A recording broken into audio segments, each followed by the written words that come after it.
Hello mga ka-ECOP! I am Jose Roland Moya. The Employers Confederation of the Philippines, or ECOP, is here to ensure that your voice as employers is heard, articulated, and acted upon. ECOP addresses industrial relations issues, promotes social dialogue, and fosters proactive collaboration among employers and stakeholders. We are here to help employers become responsible, sustainable, and inclusive. ECOP has dual functions.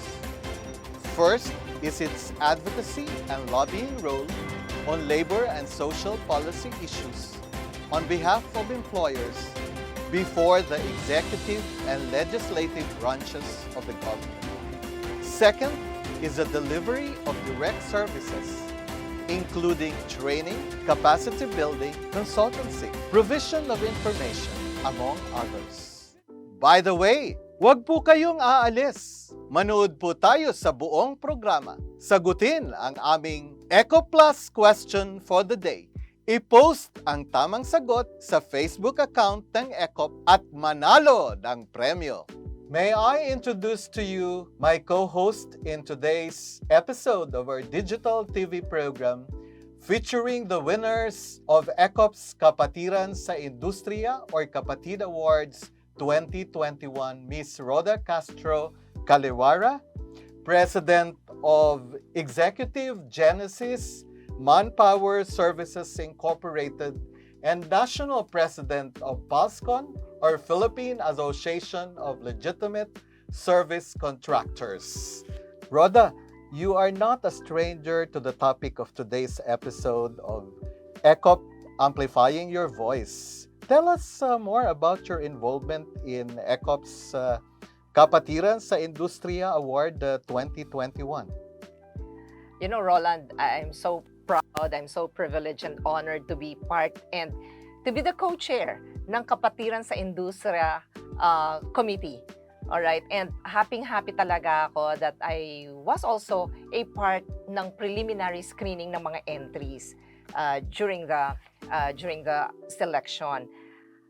Pero teka, let me greet muna ating mga viewers, mga ka-ECOP. Welcome to ECOPlus Amplifying Your Voice every other Monday at 5:30 p.m. Ang episode natin ngayon ay tungkol sa kapatiran ng industriya or kapatid. Ang Kapatiran sa Industriya Awards or Kapatid Awards ay programa ng ECOP na nagbibigay parangal at kumikilala sa mga kumpanya na may positibo at katangi-tanging ugnayan sa pagitan ng employer at mga workers nito. Dahil dito ay lalong nagiging mas matatag, competitive at sustainable. Ito ay nagbubunga rin ng mas mahusay at komprehensibong benepisyo sa lahat ng mga manggagawa. Sa Kapatid Awards ay winner, hindi lamang ang employer, kundi pati na rin ang mga manggagawa. Ang Kapatid Awards ay may 4 na kategorya. Una dyan, Industrial Peace and Harmony. Ito ay tungkol sa pagkakasundo at pagre-resolve ng mga issues na kinakaharap ng management and workers. At pangalawa, Quality, Productivity, and Innovation. Ito ang ginagawa ng management and workers para makasiguro na dekalidad ang serbisyo o produkto ng kumpanya. At pangatlo, Responsible and Ethical Business Conduct. Ito ay ang pag-comply o pagsunod ng kumpanya sa mga international frameworks at mga national standards. At pang-apat, Business Resiliency and Continuity. Ito ang mga ginagawa ng buong kumpanya para masiguro na tuloy ang operations at trabaho sa gitna ng mga anumang pagsubok, kasama dyan ang pandemya. Rhoda, 4 na categories meron ang ECOP Kapatiran sa Industriya or Kapatid Awards.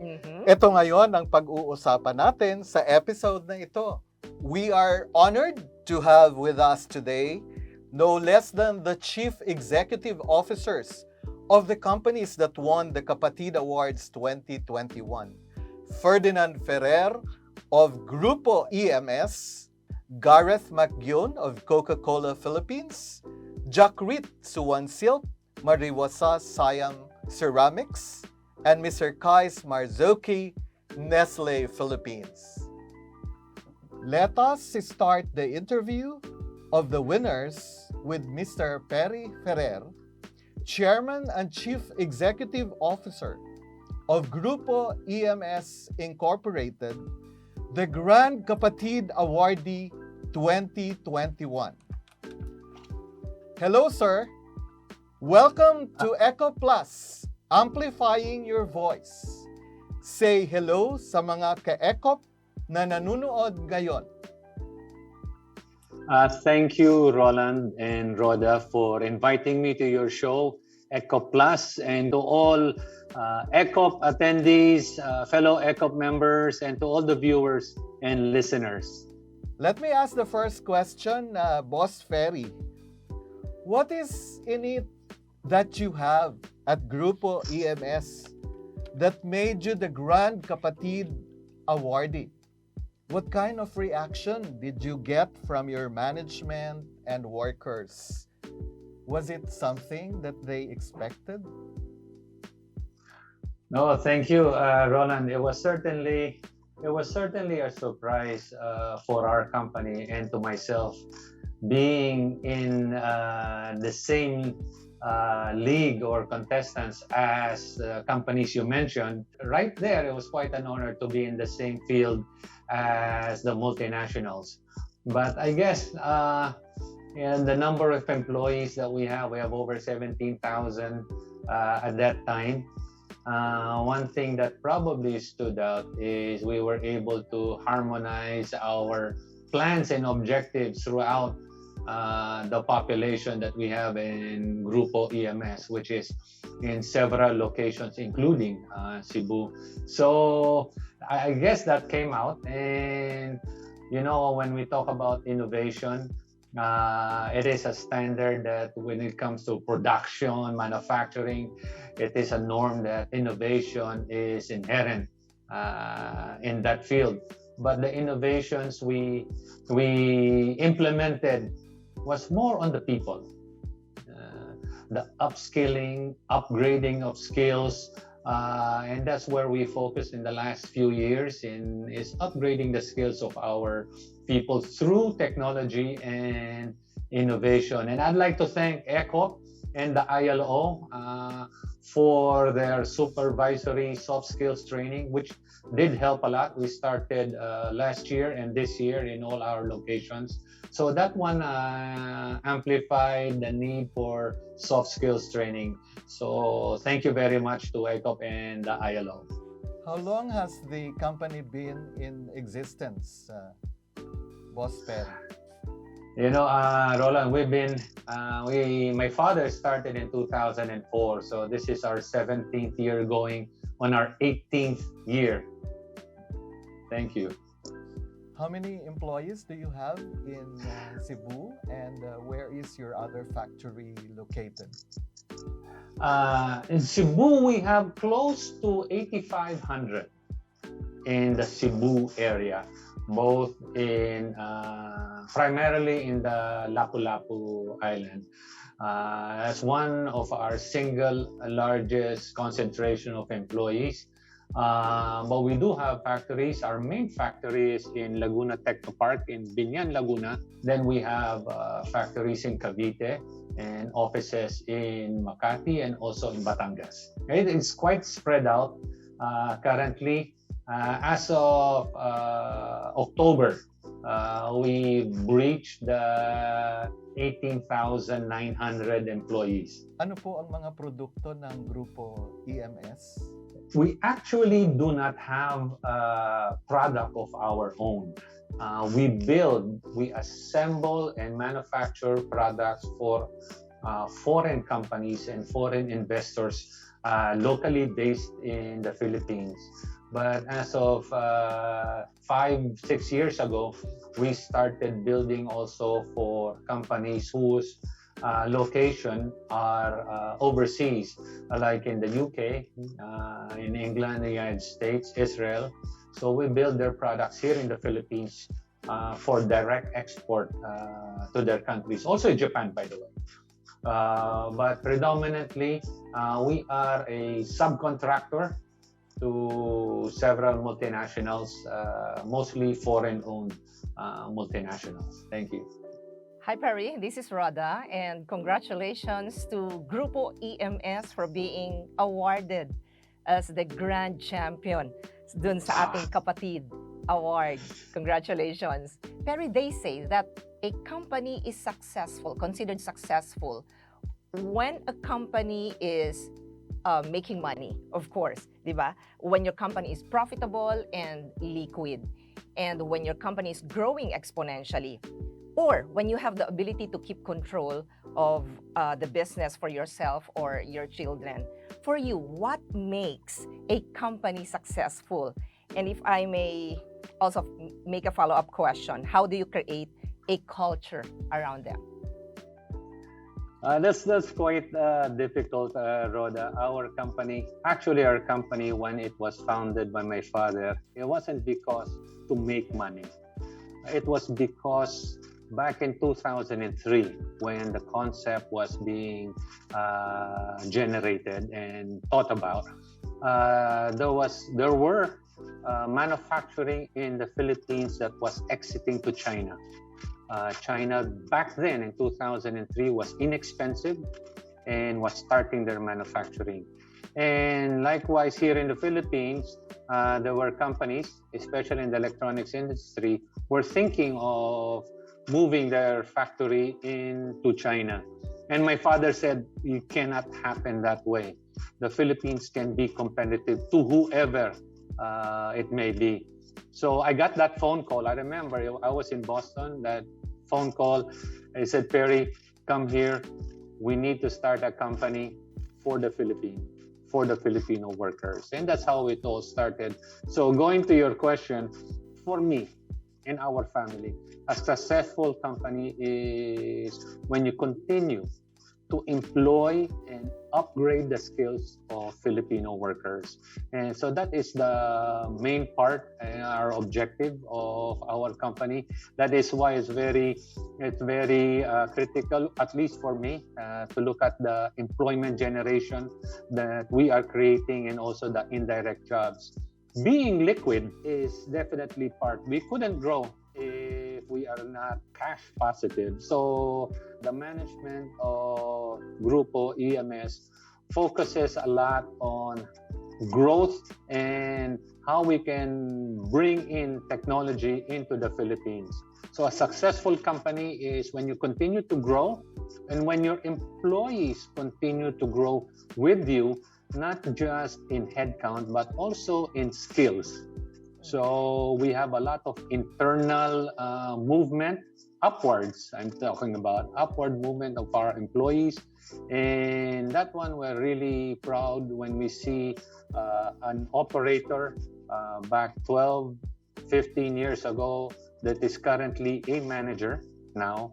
And when we see our employees career-wise improving and earnings-wise improving. And that's what I see as success. Thank you for that question. Yeah, Boss Perry, I have known you for a number of years. You have invited me to your company. You have talked to me about your vision for the company and also for the workers. And you have emphasized, you keep emphasizing the importance of empowering, especially women are employees. But how do you engage with your workers and ensure that their views are incorporated in the company's overall growth trajectory? Thank you, Roland. Our company has currently 86% female workers, and the nature of our assembly business tends and gravitates to a lot of to female workers. Now, having said that, and they are young, the average age of our employees are 24. And being a senior citizen, it would be very difficult to really match the way we think. But one way that we engage our employees is through our monthly forum that we have. This is pre-COVID. We do have monthly forums that we engage our employees. And it is in that monthly forum that the employees are engaged and we hear the voice of the employees. We listen, which is the most important skill, is listening to the employees on what they have to suggest. A lot of our improvements come from employee suggestions, not managerial suggestions, but from our baseline employees. And really engaging our employees in the grassroots is critical. So it's a lot of work for our employee relations group, including our labor relations group. Now, during the COVID and during pandemic, it was very challenging. We couldn't stop it, but we had to engage it hybrid. With all the protocols and distancing, we did not want to stop our monthly engagement, but it was limited to the protocols. So hence the advent of technology through all these Zoom meetings. But I still prefer the face-to-face, and hopefully soon we'll be engaging face-to-face. But the importance of updating and communication with all different ranks of our employees is critical, and listening to our employees is very critical. And that's when we enforce and we really update the values of the company. So especially during this pandemic, it was very challenging for us because it's not only company responsibility within our walls that we discuss during our employee forums, but it is also majority of our discussions are not work related but health and safety related. So I had to train myself on how to deal with that type of questions. This pandemic, we all learned a lot, all throughout the organizations, on how communication should work, and effective communication should work, and how to deal with the emotional and psychological side of employee concerns. Thank you, Roland.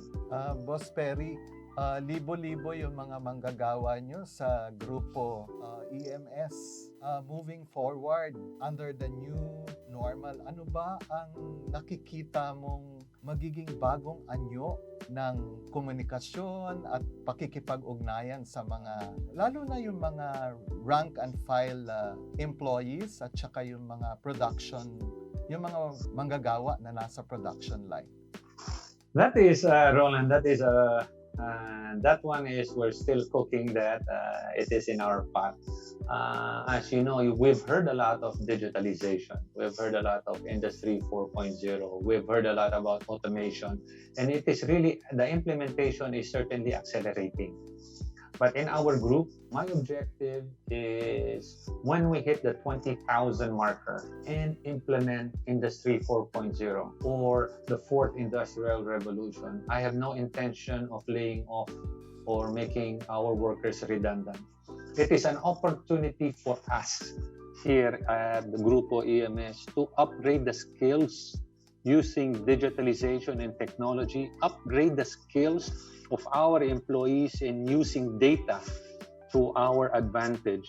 My objective is to be able to increase our capacity in our servicing by 30% with the same number of employees using technology.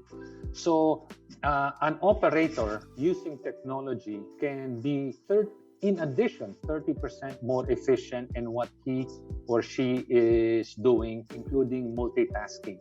It also gives us an opportunity to increase their salary opportunity. So we are crafting internally through our people development group how we're able to improve the compensation of our minimum wage employees through improved skills, upskilling, and learning the Industry 4.0 and digitalization. As we all know, there is that Ambition 2040 where no Filipino will be poor.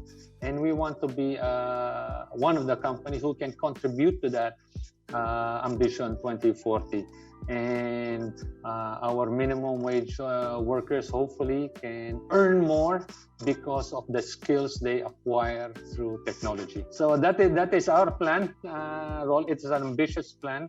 We have started it, by the way. We started it a year and a half ago. And it just slowed down during the pandemic, but now we're back on track in upskilling our workers and digitalizing the whole Grupo EMS of companies. Thank you. Very, I can say, which I'm so sure, of course, that big companies like Grupo EMS have mechanisms in place to ensure that your company practices, of course, are trickled down to your supply chains as well, right? Now, can you share with us yours naman? That the supply chain, and thank you, Rhoda. Thank you very much. The supply chain now is very challenging, especially for us in electronics, with the component shortages and logistics. Nightmare, I can even call it nightmare. So we have a big effort. I'll just talk about the production supply chain, and then I'll talk about the human supply chain. In our production or our manufacturing side, we have a big program of localizing here in the Philippines. Not only will it help alleviate all the outsourcing or sourcing from other countries, but it will also give technology transfer here to the Philippines, as well as job and employment generation. So we've been hit really bad with all this logistics and also the component supply shortages. So I'm working with the local Filipino companies. I prefer local Filipino companies similar to ours in developing the skills and technology in line with the needs that we have. That one is ongoing. Very challenging to work and convince MSMEs to jointly invest in developing in using technology to supply export companies, because they are not attuned to providing to the export companies their quality systems and standards. This is where we help. Now I'll talk about the human supply chain. In the Philippines, there is a shortage of skilled workers. So internally, the training, the cadetship, and then apprenticeship programs are in full blast internally, and we're working all over the Philippines with various academic institutions to be able to link them to our group for their graduates to hopefully pick EMS as their career or career path to our company. So we're expanding our human supply chain all the way down, not necessarily just here in Metro Manila or NCR or Region 4A, which is convenient for us, but we're expanding it to the Visayas academic institutions, to Bicol, Quezon region, as far south as Mindanao. So we have both programs ongoing, the human supply chain, which is very critical for our growth, and also in our manufacturing supply chain. What kind of skills are difficult to find right now in your company and also in the electronics sector? We do have a shortage of technicians in the electronics industry. We do have a shortage of technicians. Of course, for many years, we've had shortages of engineers, from process to manufacturing engineers, all different types of engineers. We continue, and now one of the because of the digitalization and all this online transactions and data transactions, so we do have a shortage of IT software developers, programmers, and definitely those are the skills that is immediately needed. Now, our company, I'm proud of being 100% Filipino company, still privately owned. We are literally surrounded with multinationals. So fortunately or unfortunately, our employees are the ones getting pirated. So I'm happy for them that they find hopefully greener pastures. So our revolving door when it comes to hiring, it seems it just keeps on spinning. So we just need we do hire, train. We become like a training ground for a lot of the multinationals. So a certain percent of our hirings is replacement for employees that find better opportunities locally and also overseas. Thank you. Perry, just a follow-up question, no? Despite the pandemic in the middle of the crisis, we learned that Grupo EMS is hiring thousands of workers. What new business opportunities were created recently? So, during the pandemic, we were fortunate. Thank you, Rhoda, for that question.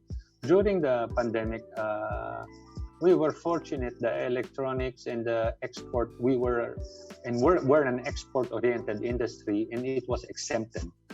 Although our factories had to run significantly lower than capacity, but we were allowed to run our factories. And with several countries locking down and shutting down, and we saw that opportunity.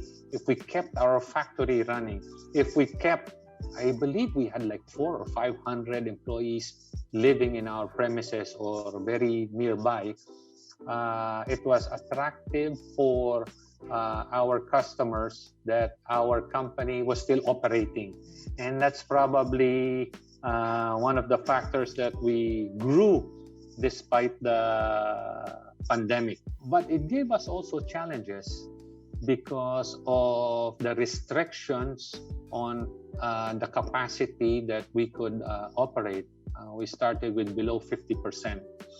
So operating and with our employees just working 2 to 3 days a week was difficult enough because of the transportation challenges, but in earnings it was also difficult in how you can live with working 2 to 3 days a week.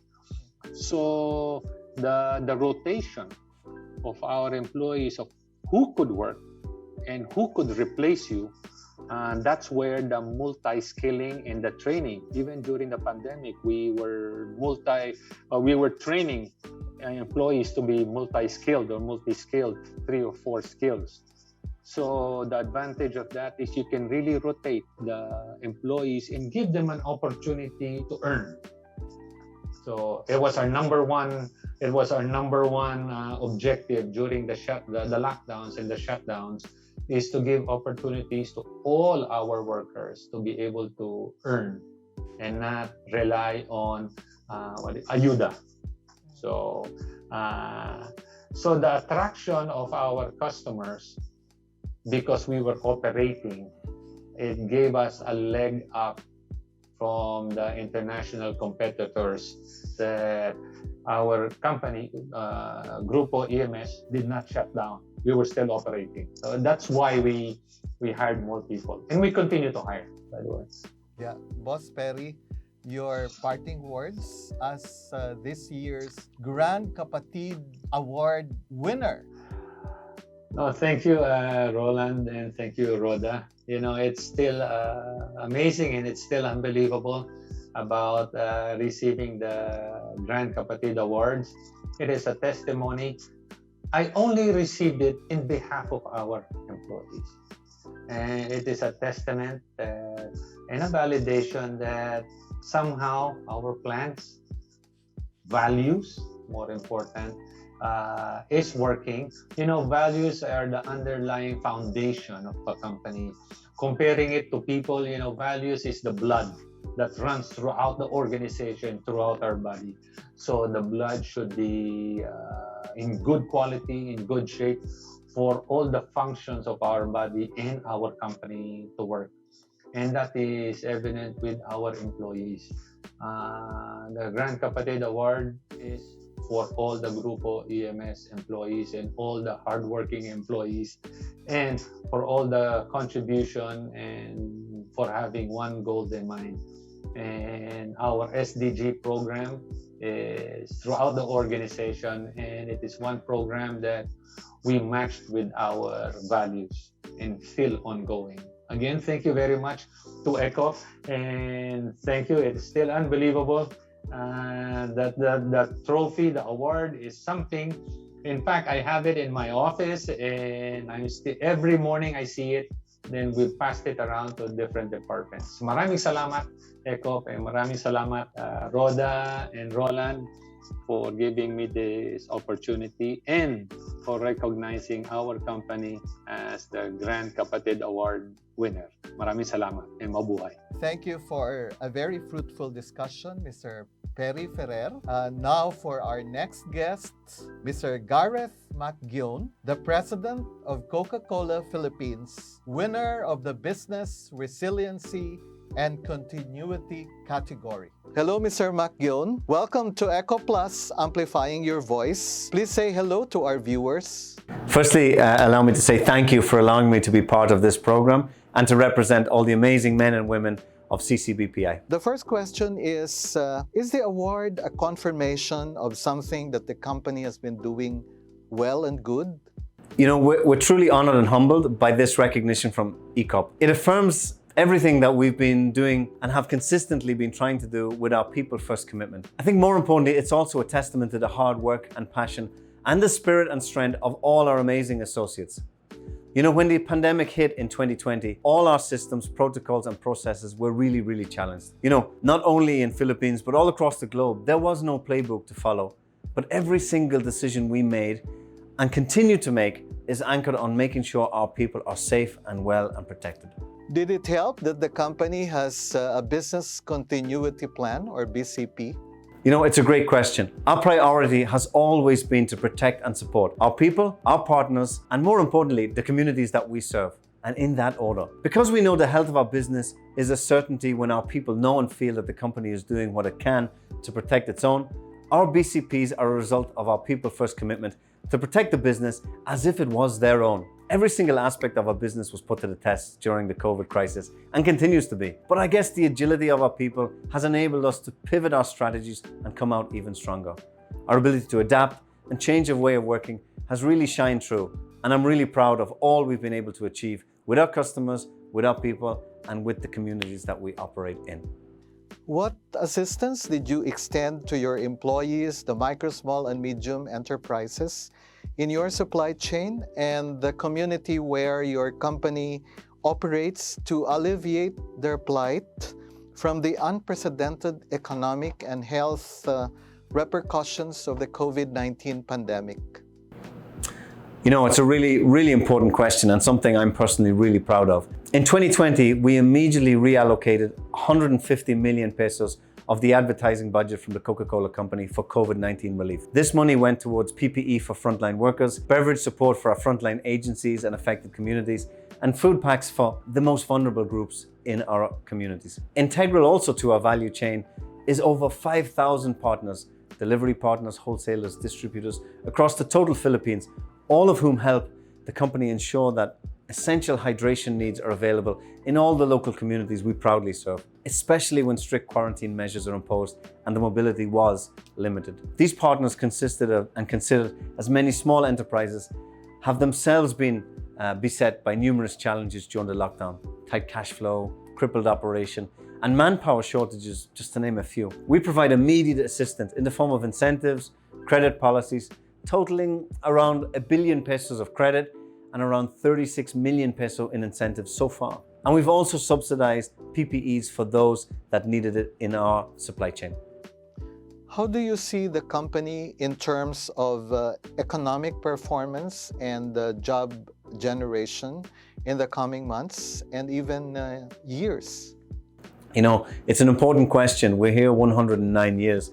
And we believe that our best days truly remain ahead of us. We have this unwavering passion and commitment to continue investing in our people, partners, customers, and communities, investing in the business and supporting the country's economic recovery.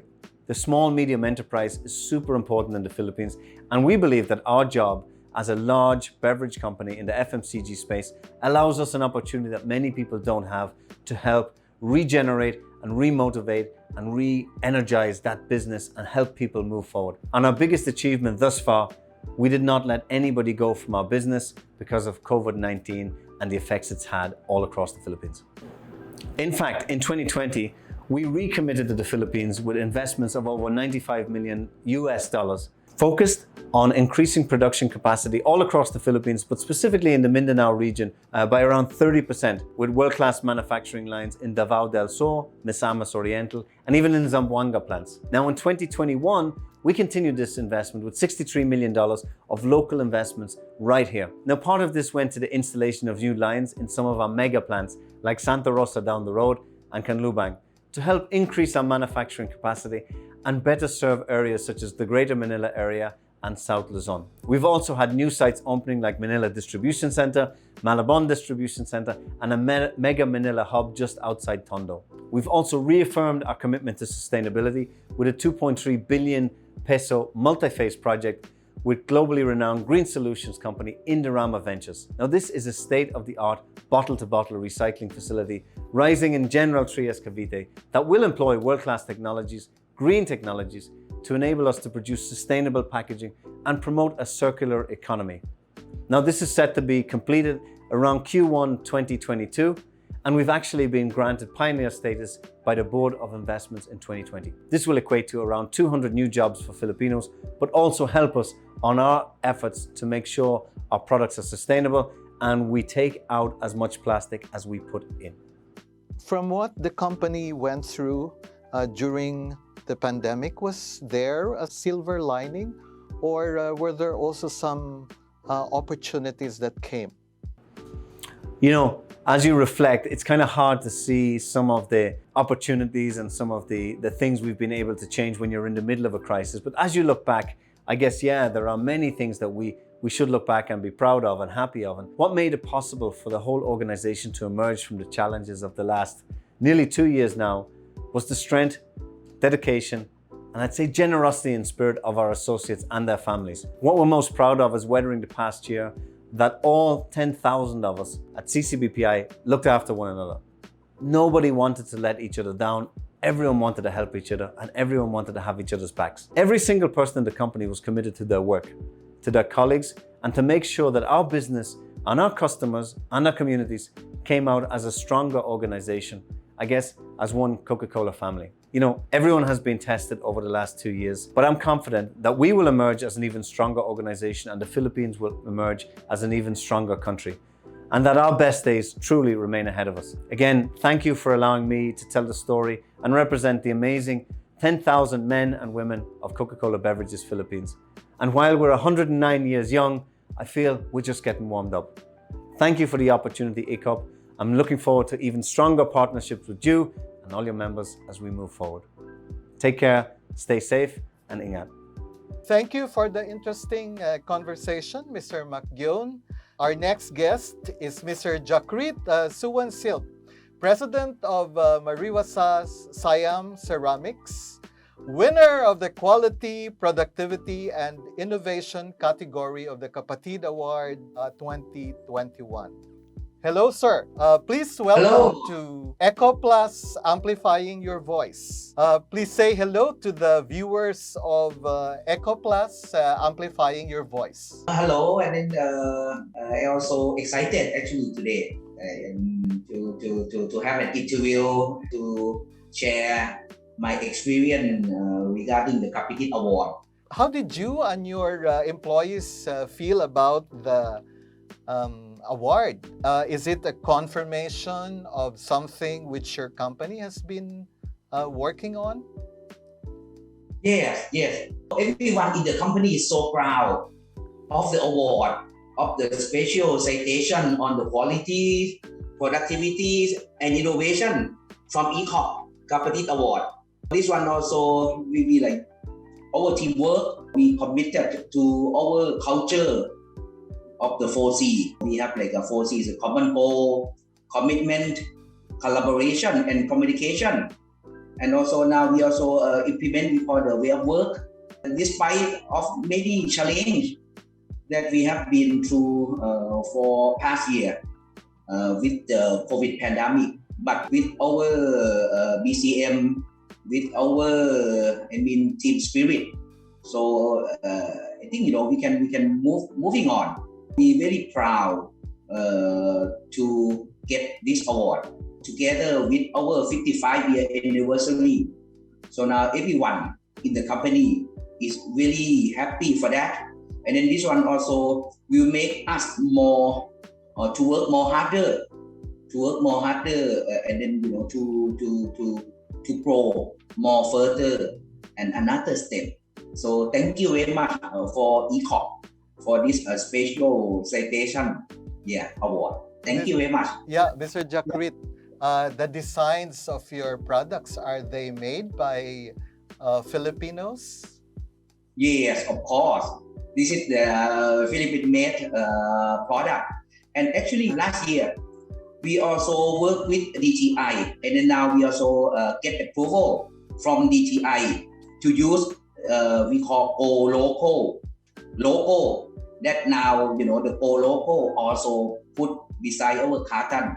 That means it's a locally made product for Mariwasa, and then we're really proud of that. And then with our designer, with our production manufacturing team that develop and then innovate new design, new product that suit for the Filipino people and for the local market. Yeah, this is I also proud of that. Mr. Jakkrit, good afternoon. Hi, this is Rhoda. Good afternoon. Hi. It's Hello. nice to see you again. Yes. You are the winner of the Quality, Productivity, and Innovation category of the Kapatid Award. Congratulations. Thank you very much. All right, you mentioned earlier that your products are locally made, right? Now, how did you maintain quality and productivity in the midst of the pandemic? Are there any tips or advice that you can share with our audience today? Actually, now we have many systems in place. Like for example, when we hit by the COVID pandemic, so we also bring up we call the BCM, business continuity management, to fight with that pandemic, to keeping up and maintain the quality productivity. So we have the BCM meeting every week to make sure we also can get over the pandemic and then still keep on producing the good quality product. Not only that, we also have implement we call the automation and also the lean management. We bring more IoT system, AI system to help us monitor and then making sure every towel that we produce is also based on the Philippine standard and even higher than that. So this is, we have so many systems. And besides from the BCM, besides on the automation technology, and we also have IBE, integrated business excellence. We also bring in on our system to making sure every time that we produce still maintain the quality, even in the pandemic. And then besides from that, now not only the quality of the tile, but we also want to make sure our employee also will be safe and sound when they come to work during pandemic. So we also have a lot of safety protocol in place. And not only that, we also work with the LGU to making sure that our vaccination program will be effective. So now today, we have the program we call the talent management. We have the talent management program, and then with this program, we also will have we call the IDP, individual development program for them to close the gap. And then actually we promote and we develop our people by ourselves. We promote our people within the company. So this is we also proudly, with our talent management system is really working, and with the way of work, with the culture, we focus on the we call the SCG Mariwasa culture, entrepreneurship, customer centric, and also collaboration. This one can make our people work very well. They also have very good collaboration in each department, and then they also help together to reach a common goal that we set. Yeah. And what kind of systems, processes, and procedures do you put in place, do you implement to make sure that there is continuous improvement and the quality of your products is maintained? Actually, now, as I mentioned earlier, so the IBE is our one system, integrated business excellence has been in place. This one to making sure we can improve. And one more, we call the PMS, the performance management system. That is not only then everybody can get involved, to set the same target, so set the same KPI, right? And then we also have a dialogue together. Every month we have the performance dialogue. We have the problem solving to enable us to achieve our key metrics. So this is like we do. And then with the IBE now, we also for the MBR. That means the management board review. That means also will help us to discuss. We call proactive. So now we do like 12-month outlook, and we also implement we call the 5-step, like demand step, supply step, that making sure we also plan well. And then with the IBE, with the PMS, we also can see like we can get a lot of value release from the group activities. So, Mr. Jakkrit, you were saying that you take all the suggestions of all your employees, and you were talking about talent management system earlier. And we know that employees play a vital role or major role in the success of every company, right? And all successful employees have well-defined policies and programs. Now, do you actively include employees during the planning and designing stage for the policies and programs? Yes, actually, we have like a lot of program, like for example, the PMS, the performance management system in place. This one, our employee also play a role, right? During the planning and designing stage of the policy, right? Like for example, we said, okay, this year, our target about this one. Then we also have the deployment. Actually, this one like a deployment policy. But not only the top down, but we also have the bottom up. Like they also can discuss and then set the KPI together. And then not only that, we also have what we call the productivity improvement promotion policy, like 1 point lesson learned and small group assembly. That one also can pursue for the IBE, integrated business excellence, and part of that to form we call the strategic planning process under long term and short term. So now we also we have 2 plans. So we call the annual plan and also the medium term plan, which is the for 5 years. That we also looking forward and then plan ahead to making sure like our company will be more sustainable. It goes without saying, Mr. Jakkrit, that it is the involvement, the engagement of your workers which have contributed to your success in terms of quality, productivity, and innovation. But do you have a system of sharing the savings or the productivity gains to your workers? Yes, we also have we call the best practice sharing, and not only the best practice, but we also sharing the failure practice. So that one we also can learn from that. So we call the lesson learned, and then that one also we accept the mistake that we can learn together. Not only the best practice sharing, but we also share the fair practice. Now, I really appreciate and then very happy, not only the manager level that share the fair practice, even me myself, I also share my fair. We also discuss, this is our lesson learned, and then what we can learn from this mistake, what we can learn from that, and how to get away, how to make improvement from that. And then when we have that, we also share the success together.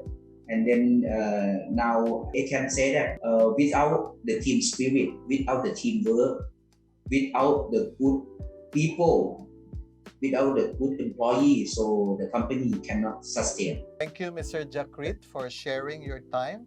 It was nice talking to you. Yes, thank you very much. And I also very proud when you see. So this is the Kapatid Award. We also will moving forward, and we also will challenge ourselves to get the high level of the Kapatid Award very soon. Thank you very much for encourage us. Yeah, let's visit Thailand together. Yeah, sure. Thank you. Sure. We have a good plan. We have a good plan for that. Thank you. Thank you. Thank you. Yeah, thank you very Thank much. you for your time, Mr. Jakkrit, and Yeah. looking forward to visiting Thailand with you. Kap kun kap. Yeah. ขอบคุณครับ Thank you.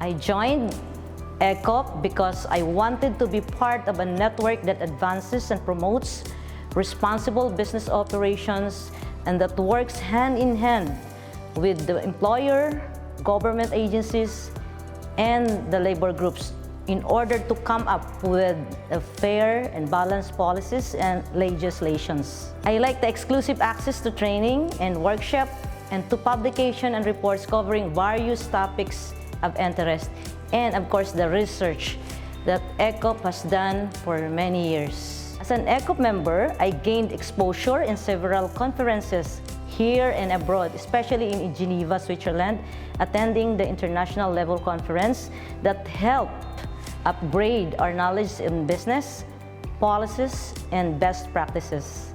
ECOP helped not only my company, but the whole service contracting industry by lobbying and advancing the voice of service contracting industry in various tripartite bodies and government agencies such as DOLE, DTI, SSS, etc. It allows us to have meaningful participation in the enactment of laws that protects both the interests of workers and our companies and connecting with businesses. I will definitely encourage businesses, entrepreneurs to join ECOP. Join us.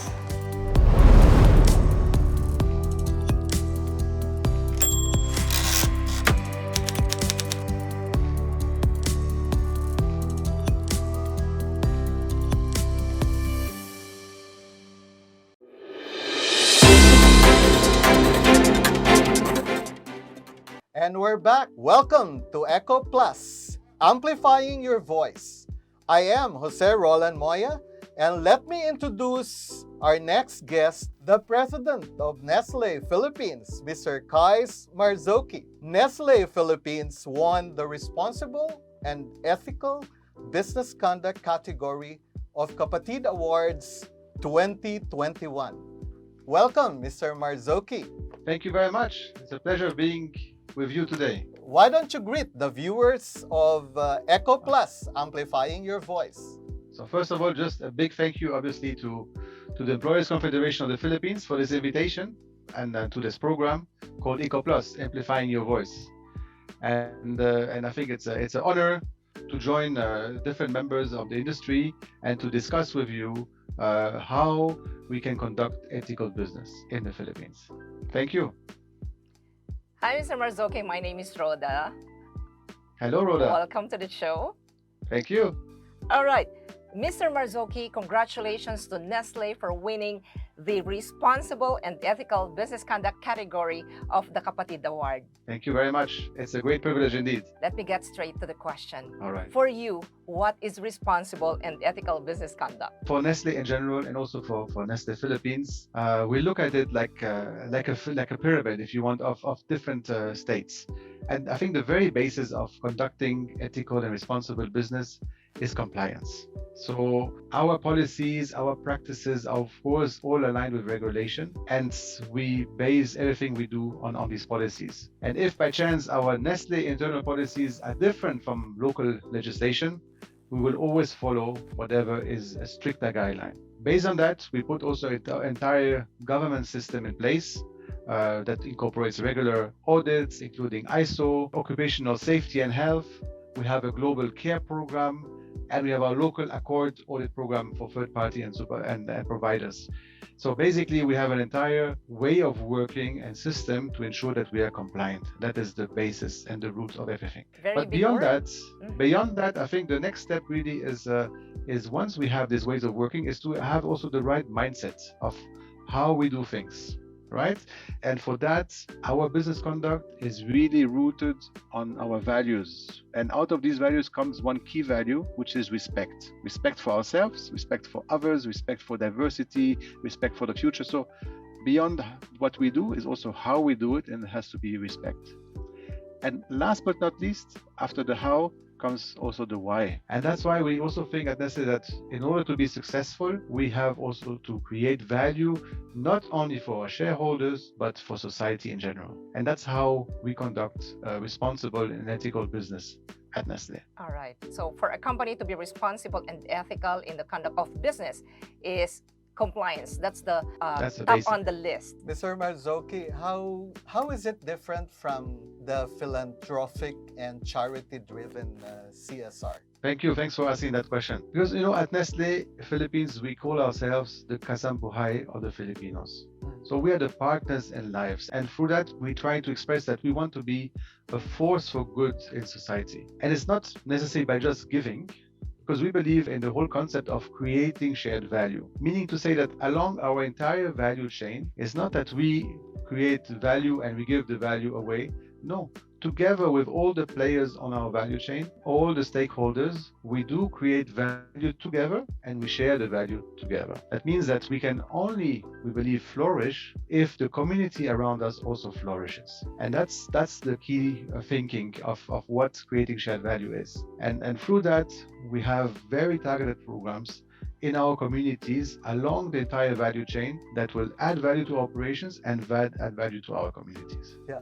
Mr. Marzouki, how do international frameworks like the SDGs, the ILO core conventions, the UN Business and Human Rights shape your responsible business conduct or CSR policies and programs? So these international frameworks, they obviously guide us, when it comes to prioritizing our initiatives, what to focus on. And basically, they will help us frame better the way we shape activities and we translate them into what we do on the ground. And for us, that means really, and it translates really into three main pillars of our activities. The first one is, because we are a leading food and beverage company, it's obviously health and nutrition for individuals and families. The second big pillar is about communities, and in particular for us in the Philippines, it's about resilient communities in coffee farming, because we source all our coffee here in the Philippines. And thirdly, it's about, and obviously not last, but thirdly, very important, is the stewardship for the environment. Yeah. I have another question, Mr. Marzouki. How do you engage your workers, especially the rank and file employees, in the conceptualization, design, and implementation of your CSR programs? Yeah, so I think we have a number of programs, and we want to regularly review whether they're effective, whether they're appealing. So we have regular reviews internally and externally, and discuss basically with our stakeholders our activities and their impact.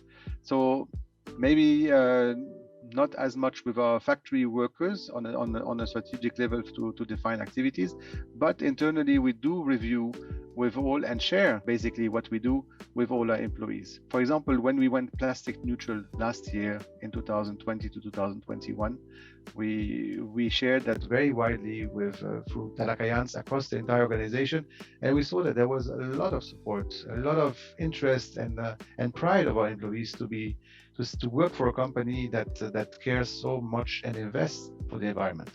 When it comes to external stakeholders, we hold every year a series of Paksanguni, which are stakeholder convening and planning sessions. We had sessions on obviously our work with individuals and families advocating nutrition, health and wellness. We had sessions on our involvement with our communities, in particular, of course, coffee farmers, and our initiatives for the planet to achieve net zero impact on the environment eventually, because that's our ambition, as well as other topics like fostering diversity and inclusion in the workspace, etc., etc. So we constantly check and share with external and internal stakeholders whether our activities are relevant and how we can improve them further. Mr. Marzouki, Nestlé is a big company. Everybody knows that, right? And your team mentioned a lot of unique and wonderful programs during the Kapatiran Award. And would you mind sharing some of the cutting-edge RBC programs? And as a follow-up question, how do they add value to the company? Okay, thank you. But the list is long, but I just focus on the key ones. So obviously, again, because compliance is the basis of everything, I just want to mention our labor standard compliance audits. So we have a global care audit system, and we have the local accord audit programs that ensures compliance with labor standards and respect for human rights throughout the entire value chain. Meaning to say not only Nestlé Philippines, but also all the business partners of Nestlé Philippines, suppliers, etc. Another very interesting program, maybe you're familiar with it, is the Nestlé Wellness Campus, which is our nutrition education program that we partner up with the DepEd, and that reaches 10.5 million students every year from grade 1 to 10, their parents and their teachers. In these modules, they're taught proper nutrition, the value of fitness, good hygiene, and the importance of caring for the planet. So obviously, this is absolutely key for us, that we contribute also for the children and help them also widen their knowledge about what is right nutrition and good hygiene, waste management, and physical exercise. I mentioned before plastic neutrality, so that's something we have achieved last year in August. It's our most important environmental milestone so far, and we have basically within 1 year span from August 2020 to July 2021 taken back and disposed of in a clean way of 27 million kilos of plastic waste. So that's not the Nestlé packaging, that's any plastic that we find out there. And that's equivalent of how much plastic we have put out there through our packaging. So obviously that is a big effort, and I think we're all very proud of that. Yeah. On the same, yes. Yeah, please go ahead. Okay. Also, I think in the same area of sustainability, I think mitigating climate change is something which is really very important for us. So globally, Nestlé is taking a leadership role in tackling climate change, and with the ambition to halve basically our greenhouse gas emissions by 2030 and reach net zero no later than 2050. For our part here in Nestlé Philippines, obviously we have been working on this topic for a while. We start switching to clean energy already in 2017, and now all our Luzon plants and our Makati office run on 100% renewable electricity. And earlier this year, we have made also new commitments to reduce our emissions further. So we will reduce our virgin plastic consumption by 1/3. We'll operate on 100% renewable electricity across the country, and we'll cut 30% of our greenhouse gas emissions, all by 2025 here in our local operations. So that's on climate change. The one program I think we are very proud of here in Nestlé Philippines is what we call the Nescafe Plan, which teaches on average 8,500 Filipino Robusta coffee farmers every year how to sustainably increase their yields, their incomes, help increase and enhance the quality of their lives, and reduce their carbon footprint. Under this program, we purchase coffee beans from our local farmers based on world market prices, and we convert them into Nescafe. And then maybe last but not least, just to mention the Kasambuhay ng Pamilyang Pilipino program. Earlier this year, we celebrated our 110th anniversary in the country, and we shared with 110 cities and provinces nationwide 110 million pesos worth of our product in cooperation with LGUs and with NGOs. This obviously was something we're also quite proud of.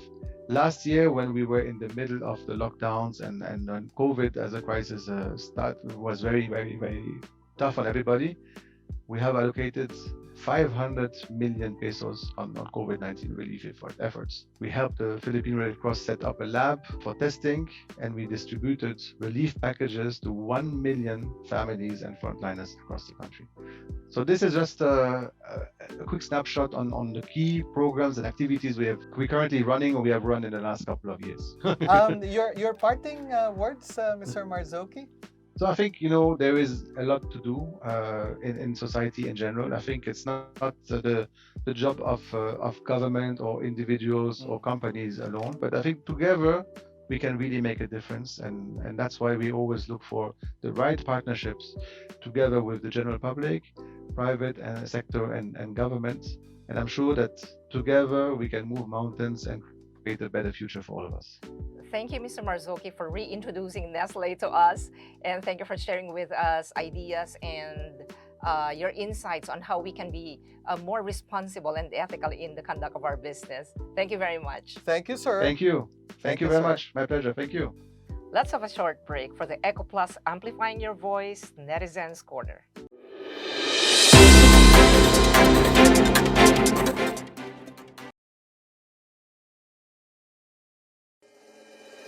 Interested in getting familiar with the single and official voice of Philippine employers? Want to stay updated on the latest news and trends on labor and social policy issues? By becoming a member of ECOP, you can have access to all of these and many more.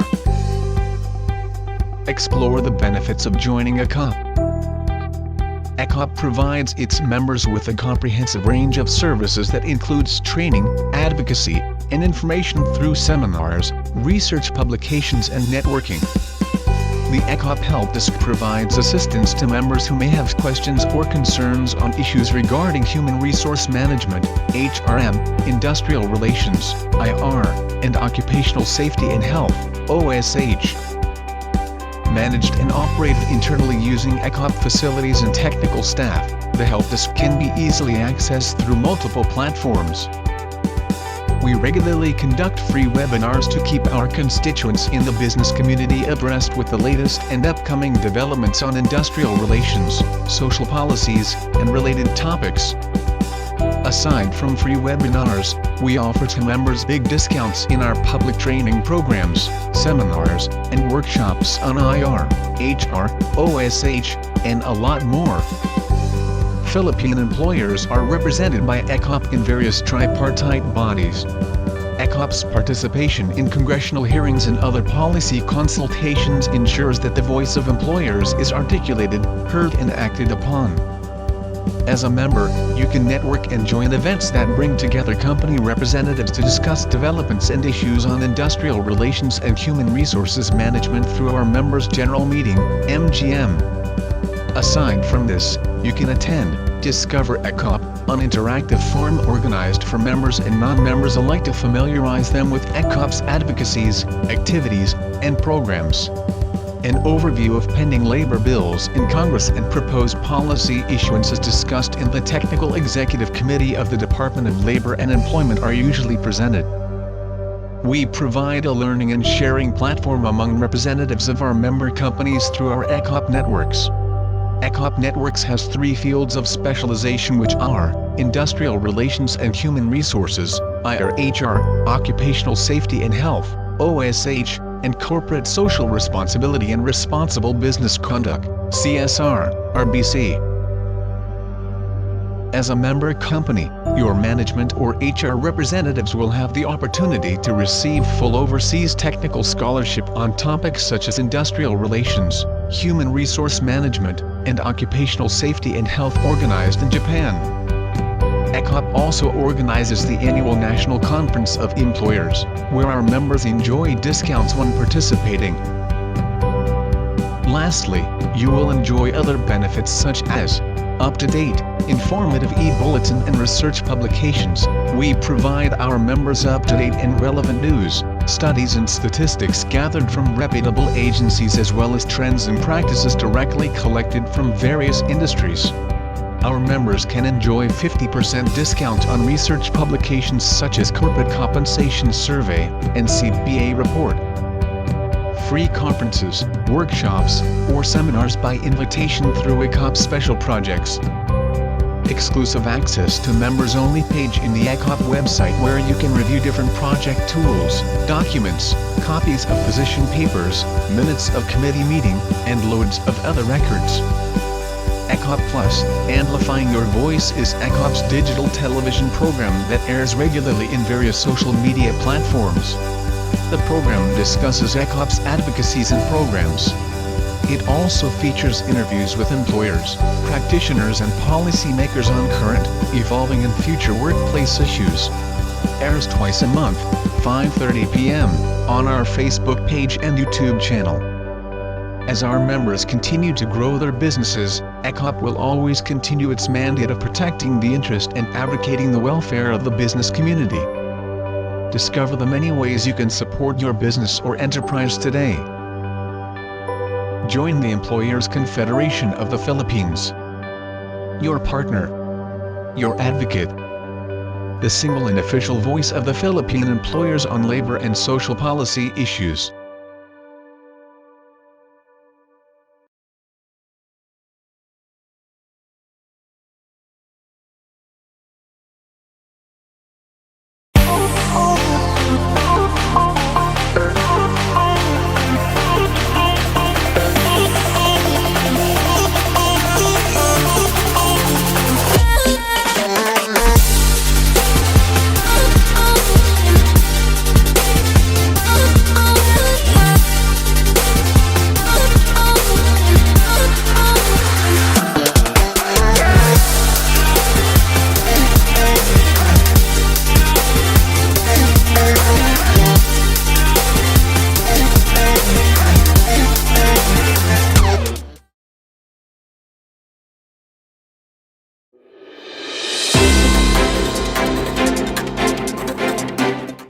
Welcome back to ECOPlus, Amplifying Your Voice. Nandito tayo ngayon sa Netizens Corner.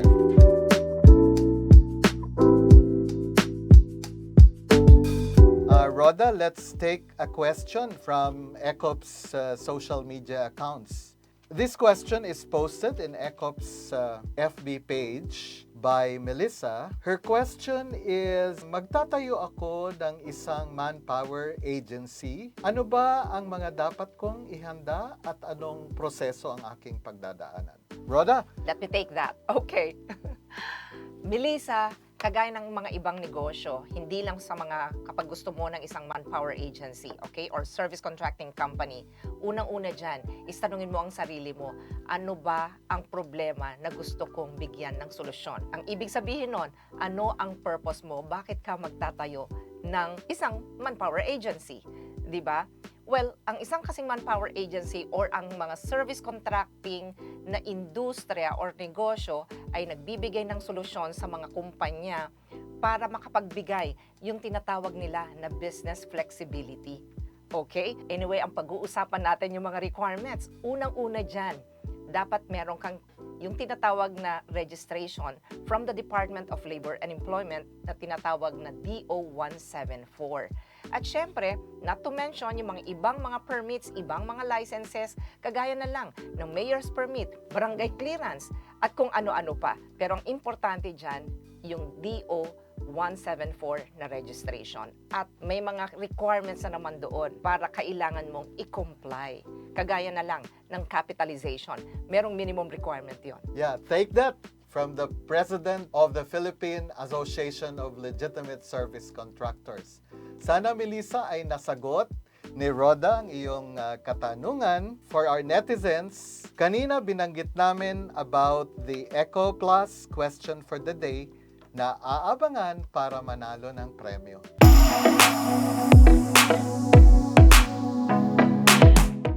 Ito ang ECOPlus question for the day. Ilang categories meron ang Kapatid Awards? I-comment ang sagot, #ECOPlus Amplifying Your Voice, space, your answer, space, anong title ng episode na ito. Don't forget to like and share ang episode na ito sa ECOP Facebook page. Ang mapipiling mananalo ay ino-notify sa ECOP Facebook page at bibigyan namin ng instructions kung paano makukuha ang premyo. Thank you to all our guests. Maraming salamat sa ating 2021 Kapatiran sa Industriya awardees and the winners. Thank you very much, Mr. Ferdinand Ferrer, Mr. Gareth McGeown, Mr. Jakkrit Suwansilp, and Mr. Marzouki. Thank you for your time. And to all our viewers, mga nag-comment, mga nagtanong, kay Melissa, maraming salamat sa inyo. Huwag kalimutan ang ECOPlus question for the day para manalo. Mga ka-ECOP, I'm your host, Jose Roland Moya, with my co-host, Roda Castro Caliwara. See you every other Monday, 5:30 p.m. sa next episode ng ECOPlus Amplifying Your Voice. Keep safe and God bless everyone.